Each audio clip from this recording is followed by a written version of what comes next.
Hi guys, நம்ம previous வீடியோவோட continue தான் இது. ஸோ ஐபிஎல் மேட்ச் வர்றதுனால கொஞ்சம் அதுக்கு தயாராகணும். ஒரு சின்ன அமௌண்ட் போட்டு நல்ல அமௌண்ட் எடுப்போம். ரொம்பலாம் நம்ம பேராசைப்பட வேணாம். அப்புறம் தலையில துண்டு தான் போடணும். ஸோ அதனால் அந்த மாதிரி வேணாம். நம்ம டீசெண்டாக ஒரு 500 எடுத்தா போதும் அப்படின்ற நோக்கத்தோட தான் நம்ம பண்ணிகிட்டு இருக்கோம். ஸோ இப்போ இந்த மாதிரி என்ன பண்ணணும் அப்படின்றத ஃபஸ்ட்டு எல்லாருக்குமே ஒரு சிந்தனையாக இருக்கும். எந்த டீம் விளாண்டாலும் அந்த டீமோட கம்பேரிசனை பார்க்கணும். எடுத்த உடனே நம்ம வந்து மேட்ச்சில் என்ட்ரி ஆகிடக்கூடாது. அந்த ப்ரைஸ் எப்படி மூவ்மெண்ட் ஆகுதுன்னு பார்க்கணும். ஃபார் எக்ஸாம்பிளுக்கு 2.1லாம் இருந்துச்சுன்னா அதில் என்ட்ரி ஆகக்கூடாது. இப்போ 4.3 சம்திங் காமிக்குது. ஸோ இந்த ப்ரைஸில் சாலிடாக நம்ம என்ட்ரி ஆகலாம். ஒரு 500 போடலாம், ₹1000 போடலாம். ₹1000 போட்டோம்னா அங்கே வந்து ப்ராஃபிட் அமௌண்ட் வந்து 3000 காமிக்கும். ஸோ அது 3000லேருந்து 2.5 குறைஞ்சிருச்சுன்னா ஒரு சாலிடாக ஒரு 400, 450 சம்திங் கிடச்சிரும். ஸோ அதுவே நல்ல அமௌண்ட் தான். அங்கேயே நம்ம ட்ரேட் எடுத்து முடிச்சுட்டு வந்துடலாம். ஸோ அதுக்கப்புறம் நெக்ஸ்ட் மூமெண்ட்டுக்கு கூட ட்ரை பண்ணுறது நம்ம யோசித்து பண்ணிக்கலாம். ஸோ ஒரு தடவை ஒரு மேட்ச்சில் ஒரு 400, 500 எடுத்தாலே போதும். அதுவே நல்ல அமௌண்ட் தான்.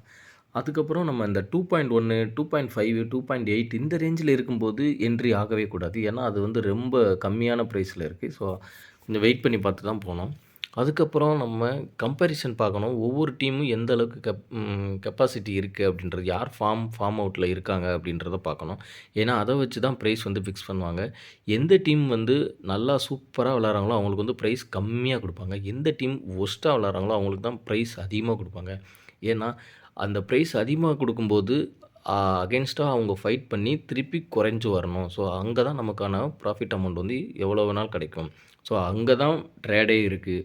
அந்த மாதிரி மேட்ச்சில் தான் நம்ம வாட்ச் பண்ணி போடணும். ஸோ 2 டீமே நல்லா விளையாடுறாங்கன்னா 2 டீமும் நல்லா விளையாடுற டீமில் கொஞ்சம் நல்லா காம்படிஷன் பயங்கரமாக இருக்கும். ஒரு டீம் நல்லா பயங்கரமாக போயிட்டே இருப்பாங்க. டக்குன்னு அப்படியே டவுன் ஆவாங்க. திருப்பி மறுபடியும் அப்படியே ஒரு ரைஸ் ஆவாங்க. ஸோ இந்த மாதிரி மேட்ச்லாம் பயங்கரமாக இருக்கும். ஸோ அந்த மாதிரி மேட்ச் கன்ஃபார்மாக நம்ம மிஸ் பண்ணாமல் ட்ரேட் பண்ணோம்னா நல்ல அமௌண்ட் எடுக்கலாம். அதுக்கப்புறம் எப்போவுமே முன்னாடி சொன்ன மாதிரி தான், எப்போவுமே டக்குன்னு எடுத்த உடனே உள்ளே என்ட்ரி ஆயிடாதீங்க. ப்ரைஸை பார்த்த உடனேயே இப்போ டக்குன்னு நீங்கள் உள்ளே ஓப்பன் பண்ணுறீங்க, டக்குன்னு ₹5 ப்ரைஸில் இருக்குது அப்படின்னா, நீங்கள் அப்படியே எடுத்த உடனே போட்டுறக்கூடாது. அவன் ₹5 ப்ரைஸ் தர்றான்னா காரணம் இல்லாமல் தரமாட்டான். ஸோ அது என்ன ரீசன் அப்படின்னு சொல்லி உள்ளே போய் மேட்ச் டீட்டெயில்ஸை போய் பார்க்கணும். எவ்வளோ ரன்ஸ்க்கு எவ்வளோ எடுத்திருக்காங்க, எவ்வளோ பாலுக்கு எவ்வளோ ரன் எடுத்திருக்காங்க, எத்தனை விக்கெட் ஆகிருக்கு அப்படின்றத பார்க்கணும். ஸோ இதுக்கேற்ற மாதிரி ஆப்போசிட் டீமும் விளையாடுவாங்களா அப்படின்றதும் ஒவ்வொரு டீம் பிளேயர் நேம் நம்ம போய் டீட்டெயில் பார்த்துட்டு நம்ம அந்த இதில் ட்ரேடில் இறங்கினோம்னா இன்னும் நமக்கு கொஞ்சம் சேஃபாக இருக்கும். இதுவே டக்குன்னு நம்ம 5ல் இருக்கும்போது டக்குன்னு நீங்கள் ₹2000 போடுறீங்க அப்படின்னா டக்குன்னு அப்படியே ஒன் சைடாக போச்சுன்னா நமக்கு சோலி முடிஞ்சு தலையில் துண்டு தான். ஸோ நமக்கு அந்த மாதிரி எதுவும் வேணாம், பேராசையே நமக்கு வேண்டாம். ஸ்டார்டிங்கில் சொன்ன மாதிரி சிம்பிளாக சின்ன அமௌண்ட் போட்டு நல்ல அமௌண்ட்டே எடுப்போம். எப்போவுமே மேட்ச் வந்து இன்னொன்று இதில் ஒரு மீம் இருக்குது, பார்த்துருப்பீங்க. ஸோ இதுக்கேற்ற மாதிரி ப்ராஃபிட் வரும்போது அந்த ஒரு ரியாக்ஷன், லாஸ் ஆகும்போது இந்த ஒரு ரியாக்ஷன், அவ்வளோதான். அப்படி வச்சுட்டு போயிட்டே இருக்கணும். அதுக்கப்புறம் எப்போவுமே லாஸ்ட்டாக சொல்கிற இந்த ஒரு விஷயம், மேட்ச் எப்படியும் ஒரு 5 to 10 மினிட்ஸ் வாட்ச் பண்ணுங்கள். ரெடியாக இருங்க. நீங்கள் எந்த ப்ரைஸில் போட போகிறீங்க அப்படின்ட்டு, ஃபார் எக்ஸாம்பிள் ₹5 வரும்போது போடணுன்னா கரெக்டாக அந்த ₹5 வரும்போது இல்லை ₹4 வரும்போது ப்ளேஸ் பண்ணிடுங்க.